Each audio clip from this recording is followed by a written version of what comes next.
listening to Your Secret is Safe with Me, non-judgmental talk about infidelity with Dr. Marie Murphy. If you're looking for new perspectives on complicated relationship issues, you've come to the right place. Days go by, they're crawling by. Hi, everyone. I'm Dr. Marie Murphy. As you know, this podcast is all about expanding the conversation around infidelity. I'm a relationship coach, and I specialize in helping people who are cheating on their partners make decisions about how to move forward that are truly right for them.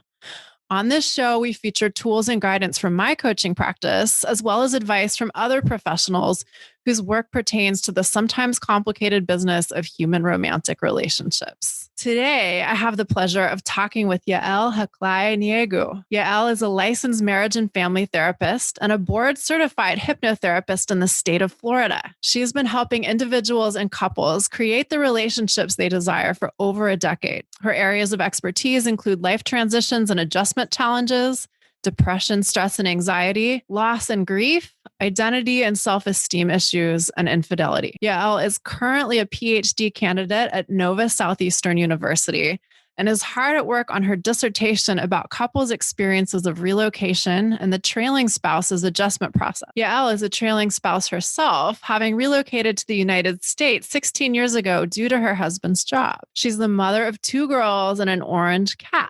Yael provides remote visits, and to learn more about her and her work, you can find her at edithsharoni.com/Yael-Haklai-Neagu. And there's some spelling involved in that, so please look up the website in the show notes. Before we get to today's conversation about trailing spouses and how being a trailing spouse is sort of like dealing with infidelity in a relationship, here's our sponsorship message. Today's episode is, as usual, brought to you by me, Marie Murphy, PhD. You can learn more about my approach to relationship coaching and schedule an introductory coaching session with me at mariemurphyphd.com. Hi, Yael. It's great to have you here today. Hey, Marie. Thank you so much for having me. It's my pleasure. All right, let's talk about what it means to be a trailing spouse. I'm sure many listeners have not heard this term before. And then let's talk about your experience of being a trailing spouse. So yeah, trailing spouse is a funny term. And as I told you when we talked before, it's a term that I learned about only when I start doing my research, start working on my dissertation. And being a trailing spouse means it refers to the partners who follow their spouse overseas due to a professional assignment or position that requires relocating. So it's basically the one that follows their partner. And this can be, we use the word overseas for international transitions, but it doesn't actually have to be over a body of water, right? Yeah, it can be even, if you relocate from Florida to California. Sure. Then you and I notice with my clients that regardless if they're relocated within the States or overseas, the experiences are similar. I bet. Very interesting. So tell us about your experience of being a trailing spouse. Wow, my experience is very dramatic. I had met my husband, I think about 16 years ago. And when we were dating for 3 months, then he got the offer to relocate to the US. And where are you from originally? I'm originally from Israel. Yes. And my husband works for a high-tech company that has different locations all over the world. So he got the offer when we already we were dating only for 3 months, and then he told me that, listen, I need to go. So it was very, I think the only word that comes up to my mind is dramatic. Yeah. And romantic. Yeah. Because I decided to leave everything, my friends, my work, my family, everything I've known and felt comfortable with to a different country with a man that I barely knew. That you just met. Yes. Yes. And I think, the commitment to such a move is the love, the love to the person, the commitment to the relationship, which makes it, bigger than life. Yeah. Yeah. I love that. So, okay. tell us a little bit about what's going through your mind at the time. You've just met this person. Obviously, you think he's wonderful, or at least presumably you think he's wonderful. He tells you, look, I've got to make this move. Like, what are you thinking? It's funny because we always laugh that when he told me that, he didn't even know that what it means for our relationship. And my first reaction was like, if you wanted, I would come with you. This is what I told him the first thing when he said it. And you know what? I don't know what I was thinking. I think I thought I like this guy.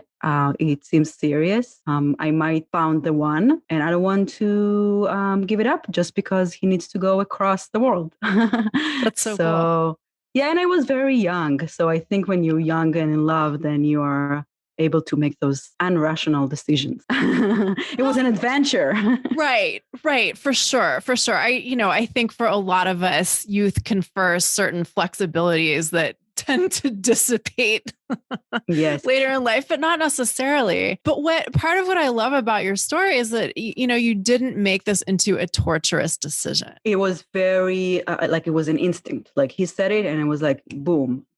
Yes, this is what I want. And I think it's important element of my offer when I told him like I'm going to join you was that it was meant to be 2 years. Oh. So I thought, 2 years, it's an adventure. We go 2 years, max 5 years. And since then, we've been here for 16 years. Wow. So yeah, I think the time was an important element of that.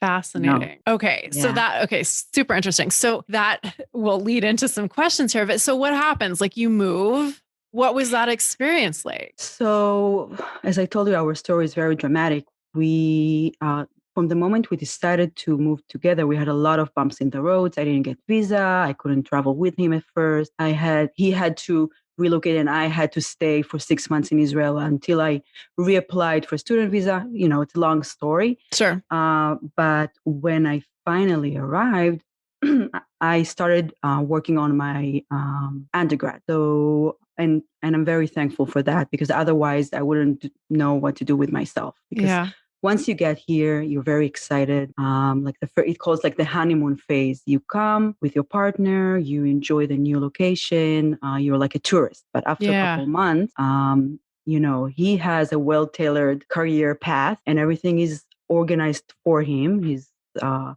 job, social environment, personal development, and nothing was set for me.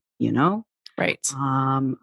Thankfully I had my studies planned, but I had to create everything from scratch. I had to create social relationships. And just like when I moved here, my English was very poor. So I had to relearn how to be in general. And that was very challenging as an individual and as a couple. Sure. Yeah. I mean, wow. I mean, international moves are such a big deal under any circumstances. Yeah. And there's so much, as an individual that you're digesting throughout the course of the experience. But not only that, you're like this new couple. So what was that like for your relationship? I think so we were 6 months apart. So we weren't that new. We were like about almost a year together, but yeah, not at the same continent. It put a lot of stress on our relationship because one of the main things that is lacking is it's the family support. So we just had one another. So our families were, on the other side of the world. We knew no one. So we became our main, if not the solo support of one another. So it can be very beautiful to the relationship in terms of getting really strong as a couple and learning how to be there for one another. But also it put a lot of responsibility on the relationship that would have been existed in a different context. Yeah. So let's say we had like an argument and then I have no one to go. Yeah. It's just him and me. Yeah. And in many cases of employees that relocated overseas, they have long hours of work and they need to travel a lot. Oh, so in our cases, I was by myself for weeks. Wow. So yeah. So it's another element that affected our relationships in terms of learning how to be there for one another, but also creating the personal strength to develop your meaningful life for yourself, not just depending on your partner. For sure. So give us sort of like a summary of how things have worked out since then. Initially we relocated to New Jersey, and we really suffered from the weather there, and we decided to move to Florida, where the weather is nicer and more home-like weather and environment. Sure. Since then I did like my undergrad, then my graduate school, and I think my studies and basically in a way saved myself and my marriage or my relationship, because later we got married. And I think it's an important element to emphasize, because when the spouse has meaning to their life, has something that fulfills them as an individual, then this relationship overseas or in a different location can survive. Because when everything depends on your partner, it creates complex relationships that it's difficult to maintain. And for me, for my personal story, I've been through a lot of ups and downs. I experienced times that I had major depression because I was homesick and experiencing language barriers and culture shock, and trying to adjust and redefine who I was as a person and as someone that lives abroad with my partner. So it was a very long process.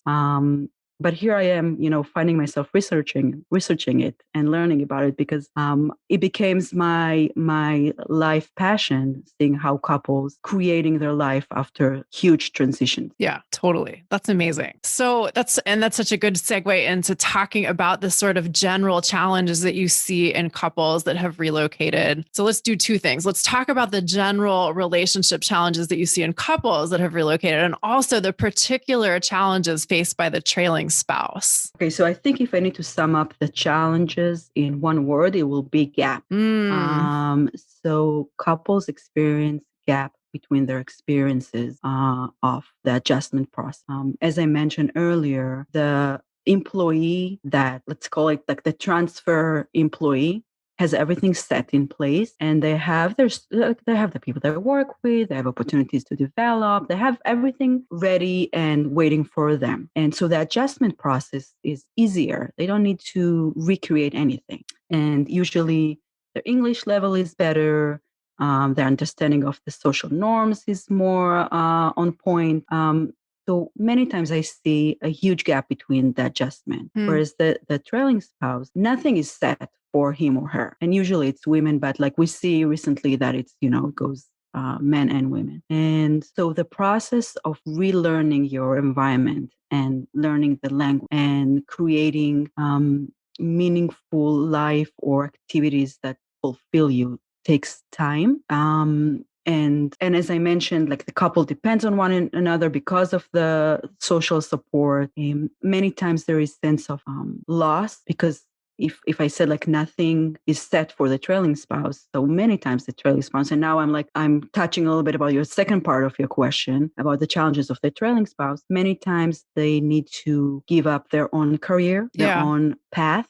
Yeah. Professional path and social path. Yeah. So in many cases, I see them grieving this loss of their career or social status. And, so it's two processes, like grieving what they lost and recreating themselves. Yeah. Reinventing themselves. Yeah.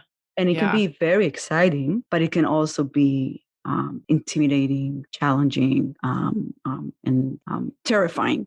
Yeah. One of the things that I see that breaks my heart is, when a couple relocates, for instance, to the United States, and the trailing spouse had advanced qualifications in their sending country. They were like a doctor or a psychiatrist or a psychologist or whatever. And here in the US, their credentials mean nothing. Nothing. Mm-hmm. And so they're essentially rendered ineffective when they used to be a highly trained professional. Yes. And I had many clients, women usually, that were lawyers or mental health professionals, and that come here and need to face the reality that they're no longer able to practice what they did in their home country. And again, what I've noticed, regardless of the original location, they all suffer or experience, I don't want to say the word suffer, but experience similar challenges, especially in what you just mentioned, like the loss of their career and their confidence, and it affects their self-esteem, it affects their identity. Sure. So how do you see that impacting the relationships? Oh, wow. So I think when I said the main word is gap. So when there is gap, you need to find a way to rebalance the relationship, because there is imbalance in the relationship. One experience X and the other one experience Y. So when I work with couples that experience relocation and experience this gap, we're working on, first of all, understand each other's experiences and realizing that there is this gap, and mainly the one that everything is set for them, need to be more compassionate and helpful to their spouses. Today, companies really aware of situation, this gap. So they're more providing, like HR, providing more support for the trailing spouse based on the understanding that they're very meaningful in the process of relocation. So today they offer professional direction or other services like therapeutic services, knowing that it affects the relationship. Yeah. Interesting. And another thing that I noticed and I mentioned to you, because at the beginning there is not so much social support. So think about it, that they at first they don't have work or any other occupation, and no social support. So I had many clients that were sitting home all day waiting for their partners to come back home. Right. And then when their partner comes back home, exhausted from the long day, then, there is this imbalance just grows and grows, because that they cannot provide each other what they need. Right. So we're working on rituals of connections with one another, and also rituals of connections with people outside of their own relationship. I many times work with a trailing spouse on how to strengthen their own sense of self and how to create their own new life here, new connections, new professions, new occupations. Super interesting. When we talked before, we talked about creating and recreating our lives in the context of choices that we didn't exactly make. Yeah. And I think that this is such an important theme that, has many applications in relationships, even if there isn't a geographical relocation involved. Because when we sign up for life with somebody, there's an element of being along for the ride. We don't know what's going to happen. Sometimes someone gets really sick. Sometimes somebody falls in love with someone else. Sometimes someone decides to move across the world. And we either decide, are we going to do this or not? But that decision is only the beginning. I love that you said that, because and it's funny because then the title of my dissertation is Getting Along for the Ride. Getting along for the ride. Yeah. I love that you said that, because for me, since I've been exploring this concept of relocation, I realized that every transition, every crisis we experience in life has similar elements to relocation, because it's either we're relocating physically, from one place to another, or we're relocating mentally or emotionally from one state of mind to another. So in all those experiences, we need to adjust, learn new language, learn new norms. So it's involved similar elements, not only if you move geographically from one place to another. Yeah. Also, if you experience a crisis. Right. I have some thoughts about how, different types of reinventions impact us as individuals within relationships, whether it's infidelity or moving or what have you. But I'd love to hear yours first, since I know you work with couples who are dealing with infidelity as well. What are the parallels that you see here? So first, before we talk about the similarities, it's very important to say that couples that experience relocation have different experience than couples that experience infidelity. Because in infidelity, as we know, there is the element of betrayal and emotional pain. So here it's important to mention that it's not the same, and I don't want to people to assume that in relocation there is this emotional pain as in infidelity. Sure. But the thing that I see that is similar is, as you mentioned before, is creating your life in a set of choices that made up for you. And so you're exposed to this new reality of your life that you didn't initiate. And then what now? You need to create it. You need to relearn how to be in this reality and everything that you've known, everything that you understand about how to communicate with people, how to manage your relationship, how to communicate with your partner, everything is different. So in terms of the similarities, the concept of something was set for you, and now you need to learn how to live your life in this context that you didn't initiate. If it makes sense. Does it make sense? I hope I explain it in a... No, I think it makes sense. And I think this is like such an interesting theme. And of course, every situation is different, or every type of situation is different. But so many of us are faced with a point in our relationships where it's like, well, this thing has happened, or there's a fork in the road. Which way do I want to go? I might not necessarily have chosen this. Like I might not necessarily have wanted to fall in love with someone who's about to move halfway around the world, or I might not necessarily have wanted my partner to cheat, but here we are. Do I want the relationship to continue? Do I want to continue to participate in this relationship, even though there's been a serious departure from how I thought things were going to be? Yes. And when you said that, it made me think about like the concept of choice. Yeah. So it's a big choice that you need to make about your relationship. So whether you decide to follow your spouse overseas, or whether you decide to stay in a relationship after infidelity, or leave the relationship after infidelity. So the concept of choice is a big issue that, of course, you and I share the similarity in that, working with the clients about that concept. Yeah. And I think I know I devoted a podcast episode to making decisions. And this is something that I work with people on all the time about all kinds of topics. Sometimes we really mystify decision making, and we, spend so much time trying to figure out what the right decision is or what the wrong decision is, and how will we know? And one of the things I always try to stress to people is no matter what you choose, there are probably going to be things that you don't love about the course of action you pursued. Yeah. Yeah. When it comes to decision making, and it brings me back to your question, how I made the decision to move. Yeah. So some decisions is just you feel it. You cannot choose differently, So in as I told you, in my experience, I just knew I want to follow this man because I love him so much, and there is no way I'm going to give up on him. Some decision it's not from your core, and you need to think about it. And when I work with clients about the decision process, I think sometimes when you need to make a big decision, you feel as though you are in a fog.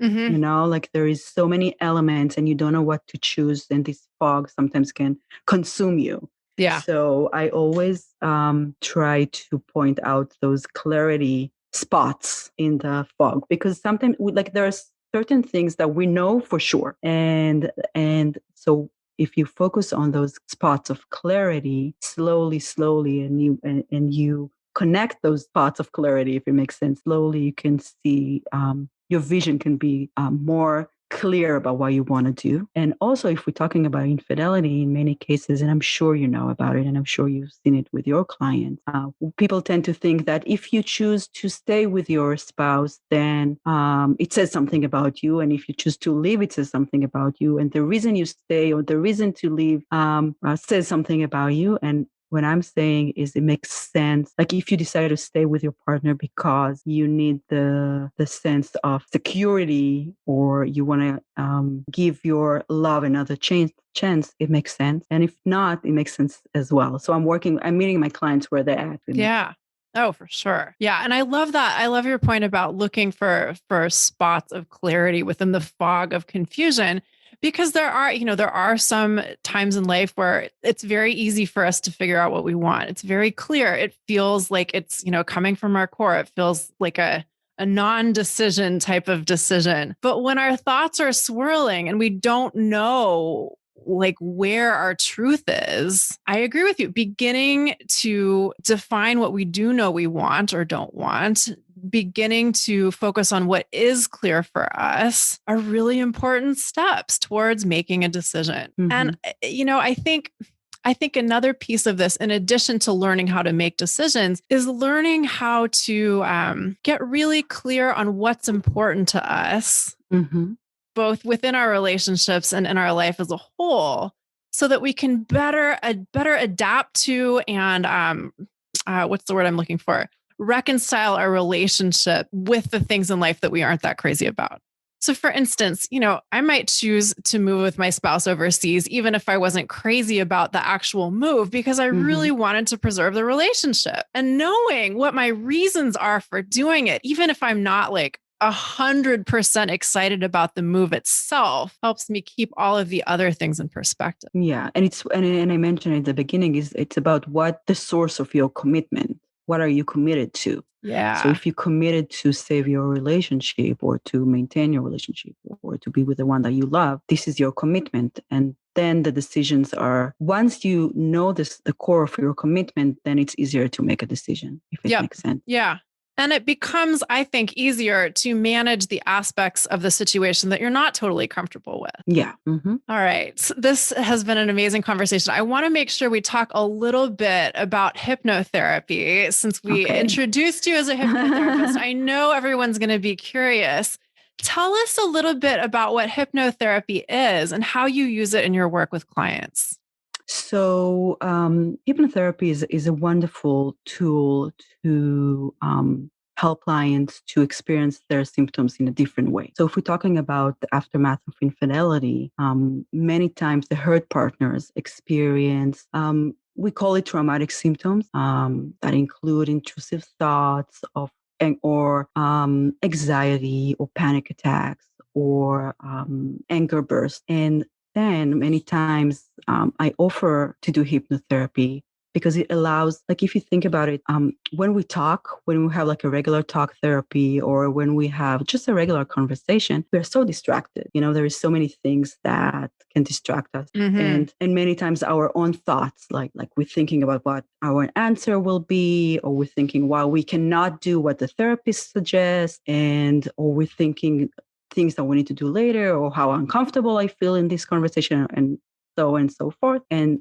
hypnotherapy allows different connection between me and my clients. And we work together on ways that they can alleviate those symptoms and experience them in a different way. And in the road of healing, and living a life where their symptoms they are not consumed by their symptoms. Yes. Oh my goodness. A little more freedom from all of our symptoms is my wish for us all. Yes. Or relating to those symptoms differently in a different way that allows this freedom that you're talking about. Yeah, I think that's such a great point. And I think there are so many different modalities that can be really helpful in learning how to relate differently to our experiences of being human, including the things that we, consider symptoms and difficulties.